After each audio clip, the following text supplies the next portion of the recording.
Hi, hello, welcome. Today we're talking about how to make the most of therapy. If you don't know me, I'm Anna. I'm a clinical psychology doctoral candidate, and I'm also a therapist in training as well. And so I'll be giving you my tips on that for today. A few of you have asked about it, so I hope this is helpful.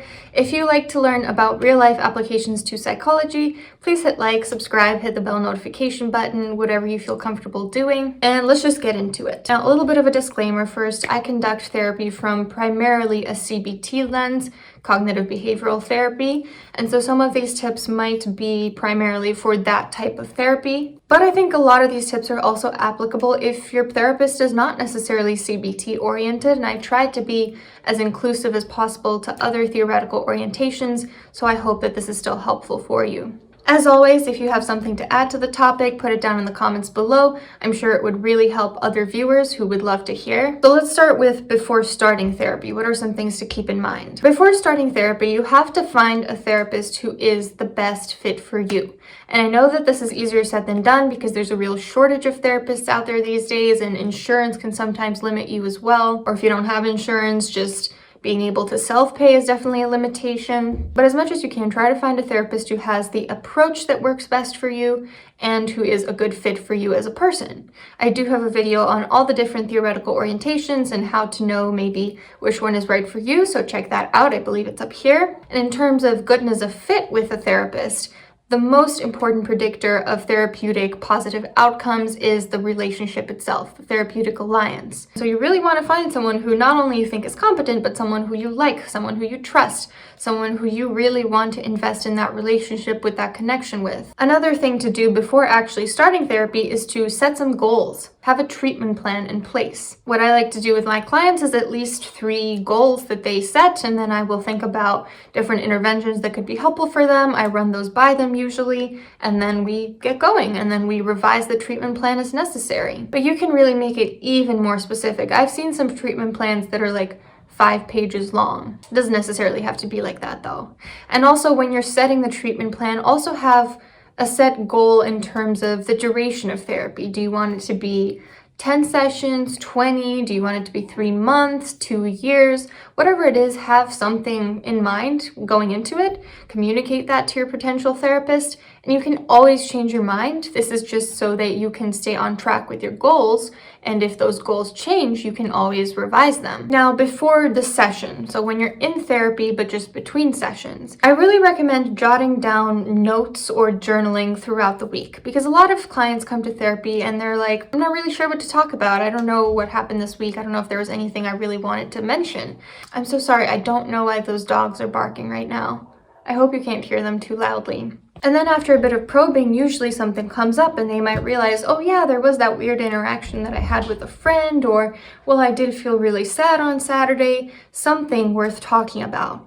But it's kind of hard to remember that when you're on the spot in actual therapy in the moment. And so it can be really helpful to take some notes. I also used to get a little bit nervous for therapy when I first started with my current therapist. And so I would take notes about all the different things I wanted to talk about. And as I grew more comfortable with her, I stopped doing that. But if it's something you're concerned about, you can definitely jot down some notes. You don't necessarily have to use them. It could be, just in case you have nothing to talk about. I think there can definitely be benefits to just coming in and talking about whatever's at the top of your head without having a list. But if you do at least have that list somewhere, if you really can't think of anything, it could be helpful to get the ball rolling. So jot down some notes or journal throughout the week. Another tip between sessions is to pay attention to your feelings, thoughts, any noteworthy behaviors, anything that upsets you, any interactions that seem, I don't know, like they make you wonder or that they upset you a little bit, any patterns that you notice yourself falling into, anything at all that seems just a little bit interesting. Or definitely if it's something distressing for you, that's something to bring up in therapy as well. Don't think that anything is too small to bring up. You would be amazed at how long you can spend on just a very small seeming topic. I've spent entire sessions with clients who are just talking about one specific interaction or one specific concern that they have. With the right therapist, it is possible. Also, between sessions, I do encourage you to do your homework if homework is something that you and your therapist have decided on. Or if you don't do it, just bring up the obstacles. What were the challenges in you not doing it? Your therapist won't be disappointed in you if you don't do your homework. They're not going to shame you or anything like that. It won't reflect poorly on you. But if you can come with at least some explanations or the readiness to explore what stopped you from doing your homework, that can be really helpful in getting you to be able to do the homework in the future so that you reap the benefits of therapy. Because therapy is usually 1 hour in the week. That is much smaller than your entire life. Most progress, believe it or not, is made outside the therapy room. You have to actually implement what you're talking about in therapy. You have to challenge yourself. You have to do the work. And so whatever that work is, maybe it's written homework, maybe it's an exercise, or maybe it's less directive. Maybe the homework is noticing certain patterns or learning to implement something that you've identified in therapy that you want to change about yourself. That's still homework, and it's still really important to be mindful of that throughout the week, not just in therapy itself. And if you struggle with this, definitely recommend writing it down. I know I sometimes don't do my homework unless I write it down. Now, during therapy itself, don't worry about making small talk. Feel free to talk to your therapist right away about what's on the agenda for today. Small talk, if it makes you feel more comfortable, is fine. But don't think that your therapist will think it's rude if you want to jump straight into what it is you're doing there. Because your therapist is not there to be your friend. Your therapist is there to help you. You're likely paying to be there. That time is valuable, so it's important to make the most of it. And rest assured, we don't mind. Sometimes I find small talk to be more uncomfortable than just diving straight into things. I also recommend, if you have a general agenda or guideline about what you want to talk about that day, start with the most important thing. Because a lot of us, I've noticed, we tend to push the most important thing for the very last 10 minutes. It could be out of avoidance, out of certain defense mechanisms, other possible reasons. But it's really helpful to start with the most important thing to really get deep into it. And then the other things that are more supplemental, you can discuss those a little bit shorter, or you can start them next time. I spent years in therapy just pushing to the side the real issues. And once I started to say, no, this is actually what I'm here in therapy to work on, the rest of the things I can manage on my own, that is when I started to actually see progress. Also, feel free to take notes during therapy. Like I said, it can be helpful to jot down your homework for in-between sessions, but also any aha moments that you have, any skills that you're learning, anything at all. I really do find that the clients that take notes during therapy tend to see the most progress. Another tip during sessions is be honest. There are certain things I didn't talk about in therapy until years into it, and so I don't judge anyone if they're a little guarded. It's definitely strange, you just met this person and then you're supposed to pour your heart out to them.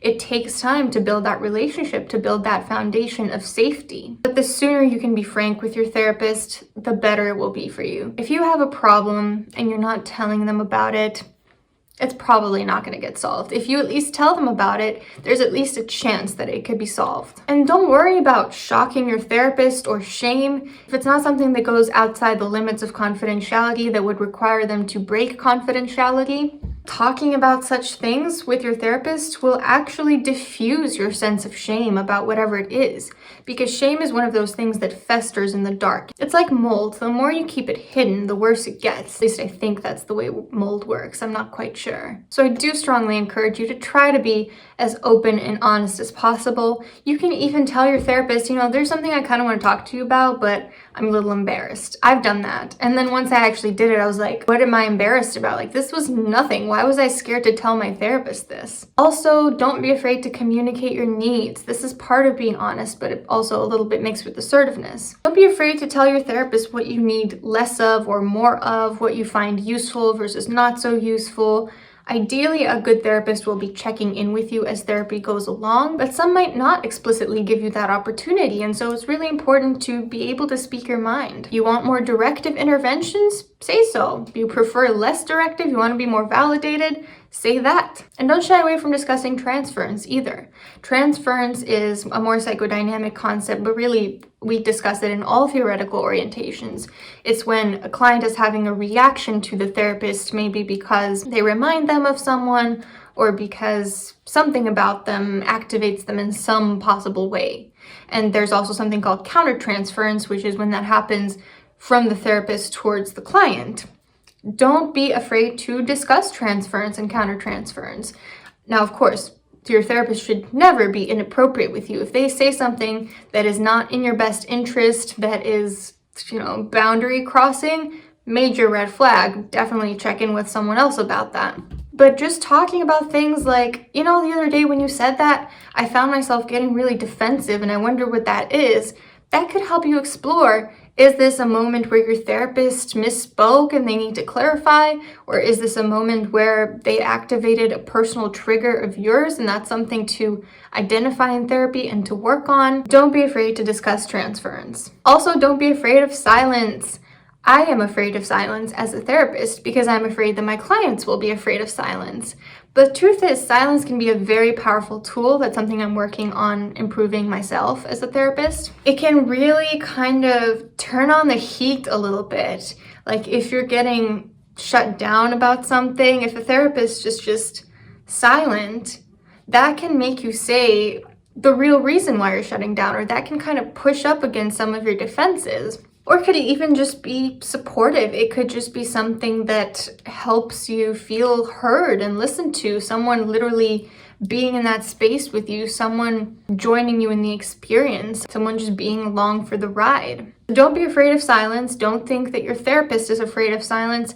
If there is a pause, it doesn't have to be awkward. Also, it's really important to be consistent with attendance. Don't stop going to therapy just because you don't have something major you want to discuss that week. Oftentimes, if you don't have something very pressing, that can be a really great opportunity to work on some things that maybe you left to the sidelines. Because if therapy is always just putting out fires, there's only so much progress you can make. There's always something to discuss, so do be really regular, do be consistent, do be on time. Consistency is key with progress in anything, and therapy is no exception to that. And like I mentioned, keep on track with the treatment plan or revise it as necessary. That is also really important. So those were my tips for how to make the most of therapy. I hope they were helpful. I'm sure I will think of 3 others right after I finish recording this. And do let me know if you have any others. Put those in the comments. It would really help everyone watching. And I'll see you soon.